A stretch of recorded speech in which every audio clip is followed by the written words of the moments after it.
مجھے ایک صاحب کہنے لگے کہ میرے ساتھ جاپان چلیے، تو میں نے کہا کہ میں یہاں کافی مصروف ہوں.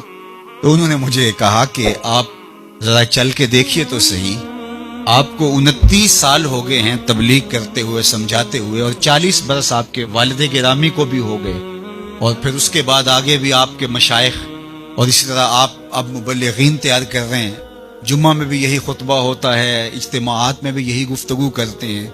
تو آپ جو تبلیغ کر رہے ہیں اور لوگوں کو یہ بتا رہے ہیں، یہ کوئی میرا فلسفہ نہیں ہے تو میں آپ کو جس کا پابند بنانا چاہتا ہوں، یہ تمہارے رسول کی سنت ہے. جس پیارے سے تم ٹوٹ کے محبت کرتے، یہ اس کا طریقہ ہے کہ جھوٹ نہیں بولنا. کہا سمجھا کے 29 سال جس قوم کو ہو گئے ہیں، آپ جاپان میں دیکھیے وہ کر رہے ہیں، اور نئی اقدار کو دریافت کرنے کے لیے آگے بڑھ رہے ہیں. یہ تو کر چکے ہیں، وہ کسی سے دغا نہیں کرتے، جھوٹ نہیں بولتے، کسی سے فراڈ نہیں کرتے. ان کو کسی مذہب نے نہیں یہ بتایا، ان کی ماں کی گود سے تربیت ملی کہ جھوٹ نہیں بولنا. اس کی ماں کی گود سے تربیت ملی کسی سے دھوکہ نہیں کرنا، کسی سے فراڈ نہیں کرنا. کیا ہماری مائیں جو حضور پر درود پڑھنا سکھاتی ہیں، یہ کیوں نہیں سکھاتی ہیں کہ کسی سے فراڈ نہیں کرنا ہے، کسی سے دھوکہ نہیں کرنا ہے؟ ہم کیا منبر و محراب سے ساری زندگی اب اسی مشن پہ لگے رہیں گے کہ یہ نہیں کرنا، اور دنیا کو تسخیر کرنے کا خواب شرمندہ تعبیر رہ جائے گا؟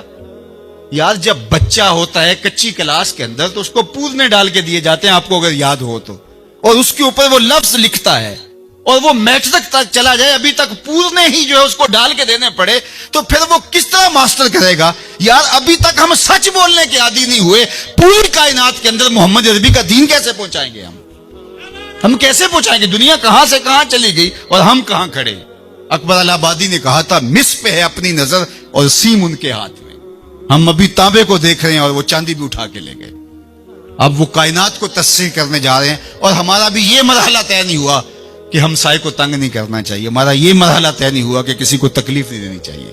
انسانی سوسائٹی، انسانی معاشرت کے خد و خال ہیں واضح، اور اسلام نہ بھی ہو تو کفر کے معاشروں کے اندر بھی یہ پایا جا رہا ہے کہ ہم سائے کو تکلیف نہیں دینی، کسی کو دکھ نہیں دینا، فراڈ نہیں کرنا، جھوٹ نہیں بولنا، 2 نمبر چیز نہیں بیچنی.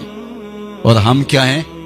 ہم تو دوائیوں کے اندر بھی ملاوٹ کر لیتے ہیں، اور مسلمان ہم ہیں جیسے ہم عاشق رسول ایسے زمانے میں کوئی نہیں.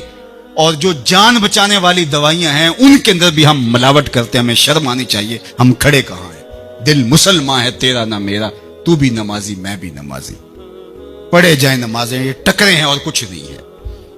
ہمارا دین ہم کو ایک ایسی پاکیزہ زندگی گزارنے کی تلقین کرتا ہے. یار ہمارے سامنے حضور کا نقشہ ہو، ہمارے سامنے حضور کی تعلیمات ہوں، اتنا نور برس رہا ہو ان کی سیرت کے انوار کا، اور پھر بھی ہم اپنی زندگی جو ہے وہ درستی نہ کر پائیں، تو پھر کیا ساری زندگی ہم یہی کام کرتے رہیں گے؟ ساری زندگی یہی کہتے رہیں گے کہ جھوٹ نہیں بولنا، جھوٹ نہیں بولنا؟ کہتے رہیں گے ہم، اس سے انکار نہیں ہے، لیکن کائنات کو تسخیر کیسے کریں گے جب اس مرحلے سے نہیں نکلیں گے؟ تو میری آرزو یہ ہے کہ دیکھو، میں نے اپنی قبر میں جانا ہے، آپ نے اپنی لحد میں اترنا ہے. میں اور آپ اپنے آپ کو یہ مت سمجھیے کہ وہ سنورے گا تو معاشرہ ٹھیک ہوگا. معاشرہ ٹھیک ہو نہ ہو، مجھے ٹھیک ہونا ہے. مجھے اپنی زبان کو کبھی بھی جھوٹ کی بدبو سے متعفن نہیں ہونے دینا. مجھے کبھی بھی کسی کو اذیت نہیں دینا، چاہے وہ میرا ہمسایہ ہے یا میرا دشمن بھی کیوں نہ ہے. مجھے کسی کے لیے غلط نہیں سوچنا ہے، اور کسی کو نقصان پہنچانے کی منصوبہ بندی کی دور کی بات ہے، وسوسہ بھی آئے کسی کو نقصان پہنچانے کا تو اس کی بھی نفی کرنی ہے، کیونکہ میں اس آقا کا غلام ہوں جو رحمت للعالمین ہے. تو اس آقا کے لائے ہوئے نظام شریعت کو نافذ کرنے کے لیے